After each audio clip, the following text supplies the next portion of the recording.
నమస్తే. ఈరోజు స్టోరీ వచ్చేసి చిన్న పిచ్చుక విజయము. కంప్లీట్ స్టోరీ కింద ఉందండి వీడియోలో, కావాలంటే చూడండి. ఒకసారి సముద్ర ఒడ్డున ఒక పిచ్చుక నివసిస్తూ ఉంటుంది గుడ్లు పెట్టుకొని. ఆ సముద్ర పిల్లలు వచ్చి గుడ్లను తీసేసుకొని వెళ్ళిపోతాయి. అప్పుడు పక్షి వెళ్ళి సముద్రుడిని అడుగుతుంది, నా గుడ్లు నాకు ఇచ్చేయంటే నేను ఇవ్వనంటాడు. అప్పుడు నేను నిన్ను ఎండబెడతానంటే సముద్రుడు నవ్వుతాడు.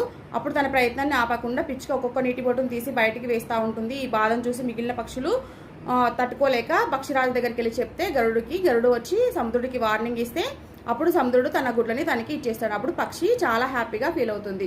ఇలాగే మనకి ఏదైనా సమస్య వచ్చినప్పుడు నేను చేయలేను అని మనం అనుకోవద్దు.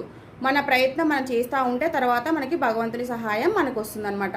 అలా కాకుండా ఓన్లీ భగవంతుడే చేస్తాడంటే కుదరదు. ఖచ్చితంగా మన ప్రయత్నం మన తరపున మన ప్రయత్నం చేయాలి. తర్వాత భగవంతుని సహాయం మనకి అందుతుంది. ఎలాగైతే పిచ్చుక తన ప్రయత్నం తను చేసినాక గరుడు వచ్చి సహాయం అందిస్తాడో అలాగా. హరే కృష్ణ.